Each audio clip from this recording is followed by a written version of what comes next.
అమెరికాలో మాకు సమ్మర్ ఎప్పుడొస్తుందా అని వెయ్యి కళ్ళతో ఎదురు చూస్తూ ఉంటాము. ఎందుకంటే గార్డెనింగ్ చేయాలన్నా, అదేవిధంగా మేము ఏదైనా స్పోర్ట్స్ యాక్టివిటీస్ చేయాలనుకున్నా కూడా మాకు సమ్మర్ కోసం ఎదురు చూస్తూ ఉంటాం అనమాట.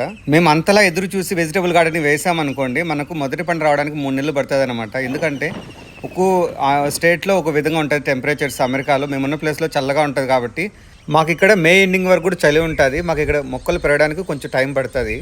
మేము ఈసారి చాలా రకాల ఆకుకూరలు, చుక్కాకు, గోంగూర మరియు ఇంకా వివిధ రకాల ఆకుకూరలు వేసాము.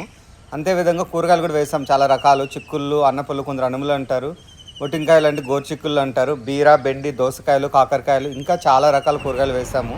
కంప్లీట్ డీటెయిల్స్ అనేది కింద ప్రొవైడ్ చేశాను. ఇక్కడ చూస్తున్నారు కదా మాది గార్డెనింగ్ 45 రోజుల తర్వాత ఎలా వచ్చింది అనేది. సో మనకి ఇంకా పంట రావడానికి 1-2 మంత్స్ పడుతుంది. హార్వెస్టింగ్ వీడియో కూడా దగ్గరలో మేము తీసుకొస్తాను. అదేవిధంగా అమెరికాలో మేము గార్డెనింగ్ ఎలా చేస్తామో కంప్లీట్ వీడియో అనేది కింద ప్రొవైడ్ చేస్తాను. తప్పకుండా వెళ్ళి చూసేయండి. Thanks for watching this video.